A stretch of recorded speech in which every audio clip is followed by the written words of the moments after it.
Shalom, shalom. Tema kita hari ini kebahagiaan sejati. Ulangi apa temanya?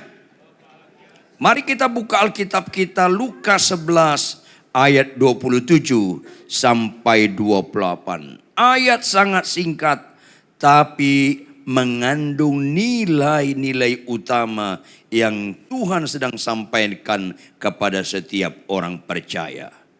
Terdiri dari dua ayat, kita sama-sama baca Lukas 11 ayat 27 sampai 28.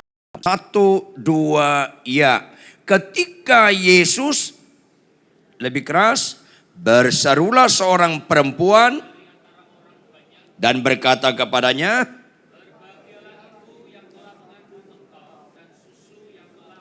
ayat 28. Tetapi ia berkata,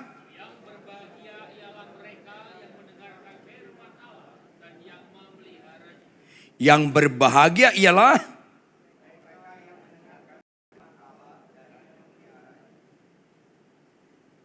orang gereja seharusnya memperhatikan ayat ini.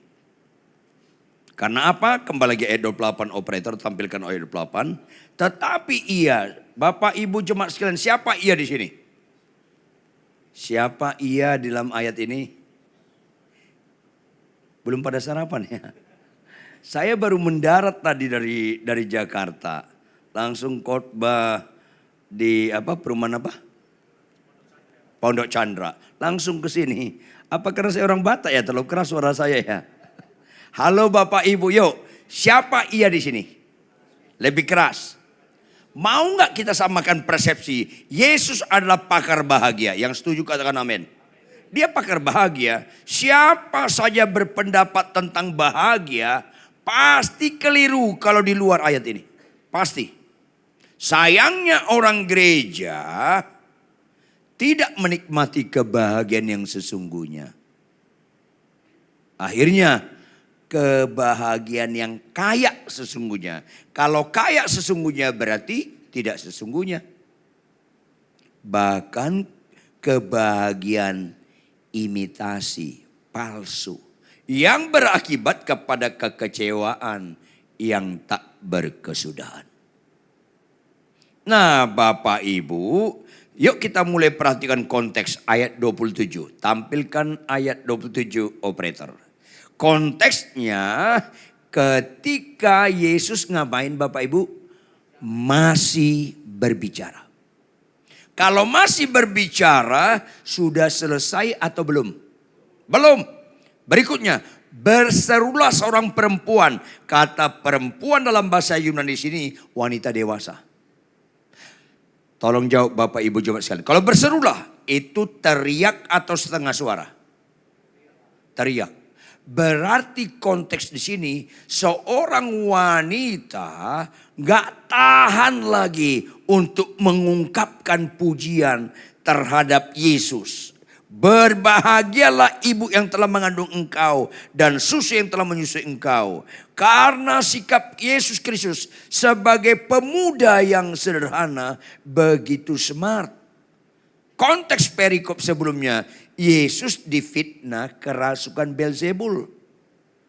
Tapi Yesus gak marah, Yesus dengan tenang, dengan sabar, dengan sikap yang sungguh-sungguh indah menjelaskan.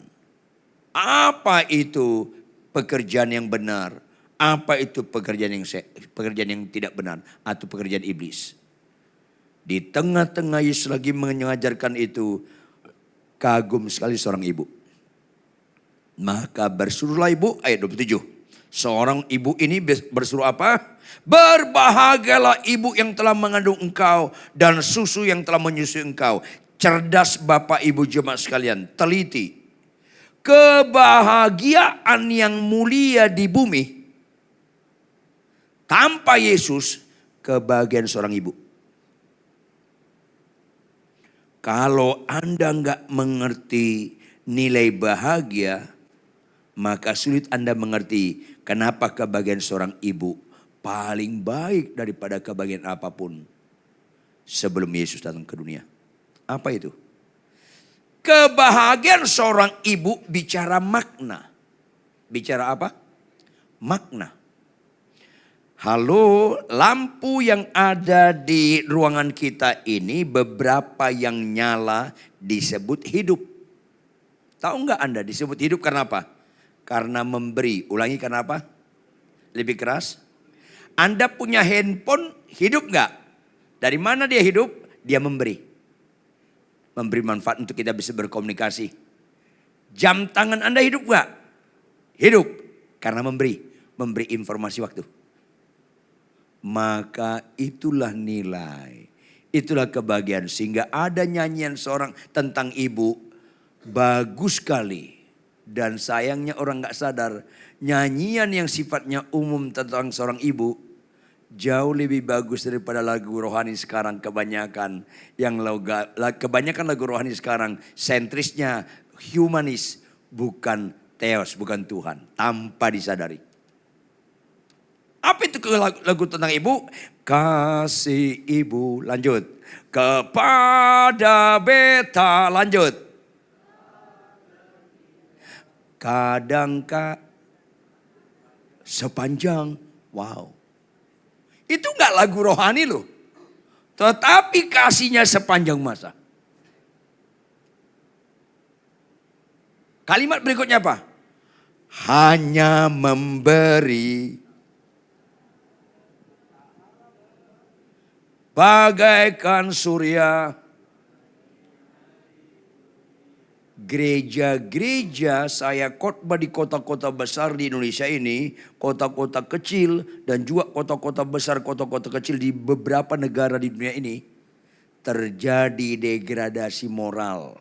Antara lain ibadah-ibadah yang lama-lama menyesatkan. Antara lain berikanlah persembahan, nanti kau dibalas 60 kali lipat, 100 kali lipat. Itu bukan ajaran Kristen. Berikanlah persembahan, nanti dibalas 60 kali lipat. Itu menyesatkan. Kita memberi bukan supaya diberi. Kita memberi karena telah diberi. Aminnya sedikit kalau khotbah begini. Halo.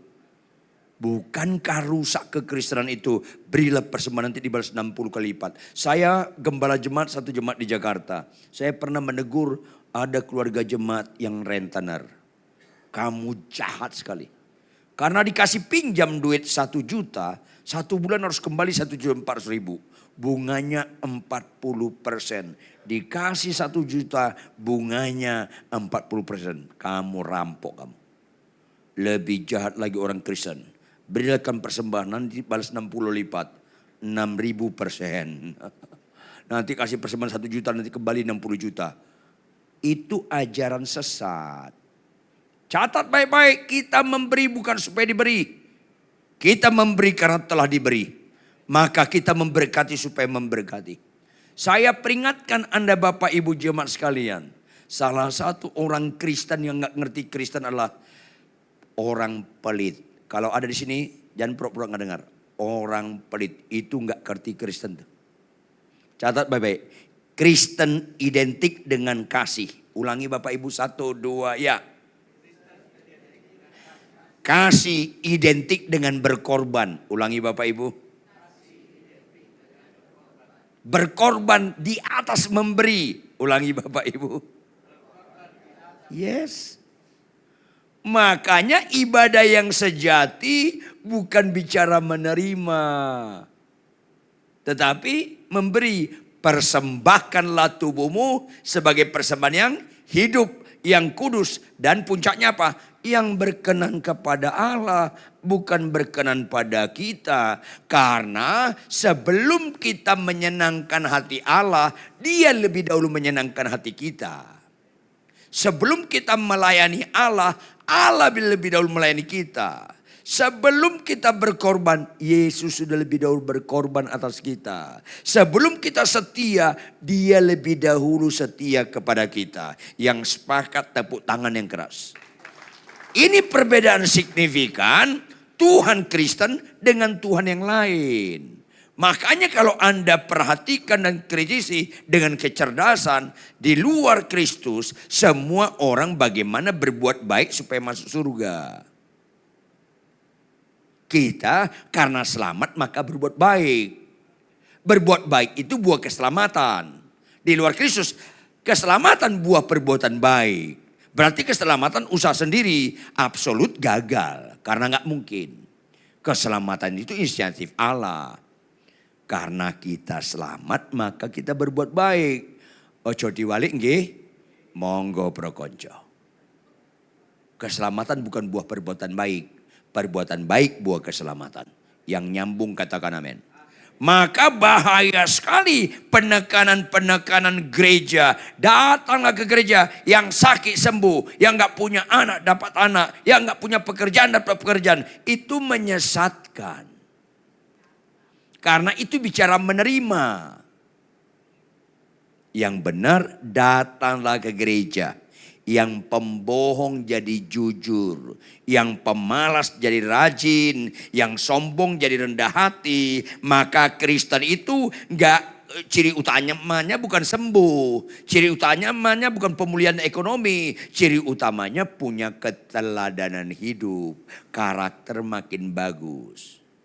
Katakan amin. Tepuk tangan.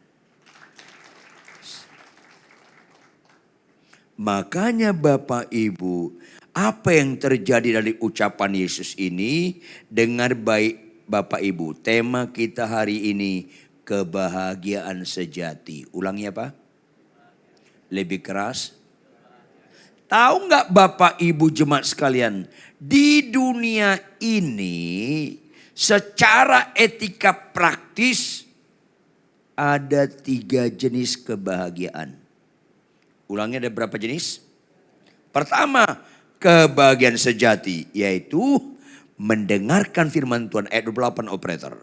Ayat 28 operator. Mendengarkan firman Tuhan itu konteks Yesus bicara.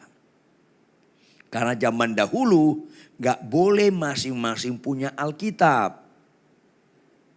Tapi konteks sekarang, arti yang pertama mendengarkan firman Allah ada beberapa hal, yaitu Bapak Ibu jemaat sekalian disiplin beribadah mendengarkan firman Allah. Tapi juga disiplin baca Alkitab tiap hari. Absolutely. Orang Kristen yang gak ada gairah untuk baca Alkitab setiap hari, Anda gak jelas kekristenannya. Absolutely. Bangun kesiangan gak baca Alkitab. Tapi di gereja nyanyinya kayak rohani. Hidup ini adalah kesempatan. Hidup ini untuk melayani Tuhan. Langsung malaikat di gereja kasih back sound. Bohong. Iya, jangan pura-pura gak nyambung. Saya tahu ada orangnya begitu di sini. Lagi ngeliat saya dia. Ayolah, jangan dusta di antara kita. Anda dan saya pembohong. Hidup ini adalah kesempatan untuk melayani Tuhan. Baca Alkitabnya malas banget.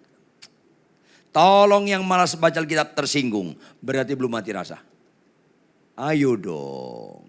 Yang serius di mata Tuhan belum serius di mata kita. Yang bernilai di mata Tuhan gak bernilai di mata kita.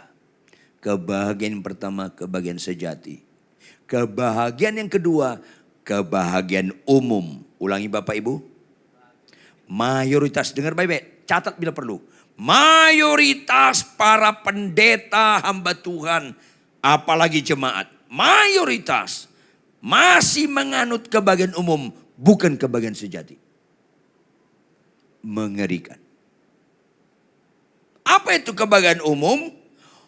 Orang gak percaya suka, kita suka, itu umum. Dan mayoritas itu terjadi sekarang di gereja. Bahkan diajarkan lagi. Menyedihkan, banyak ibadah seolah-olah menyenangkan hati Tuhan. Tapi menyakiti hati Tuhan. Yang ketiga, catat baik-baik, maafkan saya. Catat baik-baik. Kebahagiaan hina, bodoh, dan bobrok. Catat dong baik-baik. Kebahagiaan apa? Hina, bodoh, dan bobrok. Saya ingatkan Anda. Tidak sedikit pendeta, hamba Tuhan, worship leader, singers, pemain musik jemaat masih menganut kebahagiaan hina, bodoh dan bobrok. Mengerikan. Bersyukurlah Bapak Ibu sebelum meninggal dengar kebenaran hari ini. Supaya kalau tahun depan meninggal agak beres hidup kita. Kayaknya ngelawan wajah Anda nih. Yang ketiga apa? Kebahagiaan hina, lanjut. Bodoh, bobrok. Apa itu? Catat Bebe. Apa itu? Kita berbuat dosa nggak ketahuan bahagia. Ada anak remaja masuk ke kamar orang tuanya mencuri duit. Dilihatnya di luar nggak ada. Dia curi duit 4.000. Dia kantong, dia keluar nggak ketahuan. Selamat untung nggak ketahuan, lega dia. Itu bodoh, hina dan bobrok. Kalau nggak percaya Anda, matilah nanti malam tanya Tuhan Yesus. Pasti benar yang saya ucapkan nih. Puji Tuhan kalau bisa bangkit lagi. Halo. Ada orang korupsi, ada orang berzina, nggak ketahuan. Aduh, untung nggak ketahuan. Selamat. Padahal itu menuju kebinasaan. Kenapa selamat? Karena bodoh, hina dan bobrok. Catat baik Bapak Ibu supaya kita memaknai salib Kristus dan kuasa kebangkitannya dan Roh Kudus curahkan dengan benar. Jawab Bapak Ibu, mana lebih serius, kanker atau bisul? Malam sunyi senyap. Jawab dong, mana lebih serius, kanker atau bisul? Kenapa? Supaya kita samakan persepsi. Lihat dari dua hal sederhana. Berapa hal? Lihat dari dua hal yang sederhana melihat serius atau tidaknya serius satu masalah. Pertama, apa akibatnya? Kedua, siapa yang turun tangan mengatasi masalah. Bisa kita lihat bobot serius tidaknya. Kenapa kanker lebih serius daripada bisul? Akibatnya, kanker bisa mati, bisul kagak. Yang berikutnya, siapa yang turun tangan mengatasi masalah? Kalau kanker minimal 2 dokter spesialis. Minimal 2 dokter spesialis. Kalau bisul saya ajarin Anda, gak usah ke dokter. Pelototin aja tuh bisul, tantangin dia. Makin bengkak dia, makin kemerah-merahan, biru mateng, meletus sembuh. Pengalaman pribadi. Yuk jawab Bapak Ibu. Kalau ada di gereja 2 orang bersaksi. Yang satu bersaksi tentang kankernya sembuh. Yang satu bersaksi tentang bisulnya sembuh. Mana lebih tertarik orang mendengarnya? Ya. Kalau Anda kesaksian bisul sembuh, saya bukan buang muka saya. Kenapa? Ya lu 1, saya 6 yang sembuh. Pengalaman pribadi. Nyambung gak sih? Konsekuensinya. Yuk. Kalau kena kanker, jawab Bapak Ibu Saudara. Kalau kena kanker, sebaiknya ketahuan sejak awal atau akhir? Lebih keras. Kenapa? Supaya bisa tertolong. Konsekuensi kita melihat sesuatu yang serius, sebaiknya ketahuan sejak awal. Cerdas. Supaya kita jangan lagi penganut bagian hina, bodoh dan bobrok. Cerdas. Mana lebih serius? Dosa atau kanker? Dosa. Jangan Anda mati dulu baru Anda sadar dosa itu serius. Karena mayoritas orang mati dulu baru tahu dosa itu sangat serius. Kalau mati dulu baru insaf, expire, kadaluarsa. Makanya bersyukurlah Anda sebelum meninggal dengar khotbah hari ini. Dosa lebih serius daripada kanker. Ulangi, 1, 2, ya. Why? Akibatnya. Upah dosa adalah upah kanker nggak maut. Ayo Bapak Ibu anak muda perhatikan. Ada nggak orang sakit kanker didoakan nggak sembuh, didoakan nggak sembuh, mati tetap masuk surga? Ada nggak? Ada. Kalau nggak percaya mati nanti malam lihatlah ke surga. Ada. Karena nggak ada upah kanker maut. Yang penting bertobat atau tidak dia. Sebaliknya, ada nggak orang sakit kanker didoakan oleh kuasa Kristus sembuh mati tetap masuk neraka. Ada enggak? Ada. Bahkan banyak. 10 orang sakit kusta datang ke Tuhan Yesus. Halo, siapa yang bisa jawab? Berapa yang sembuh? Semua sembuh. Berapa yang menyenangkan hati Tuhan? Kenapa satu? Cerdas dong. Karena Tuhan tidak pernah meletakkan sukacitanya di kesembuhan. Camkan. Kalau ada orang yang sakit sembuh, ada sukacita surga, itu penipu dan pembohong. Tuhan tidak pernah meletakkan sukacitanya di kesembuhan. Kalau Anda sakit sembuh, Anda yang sukacita, Tuhan belum. Tapi kalau Anda sembuh, Anda lanjutkan, Anda bertobat, baru Tuhan sukacita. 10 orang sakit kusta sembuh. Kenapa satu membuat Tuhan sukacita? Karena dia lanjutkan dengan bertobat.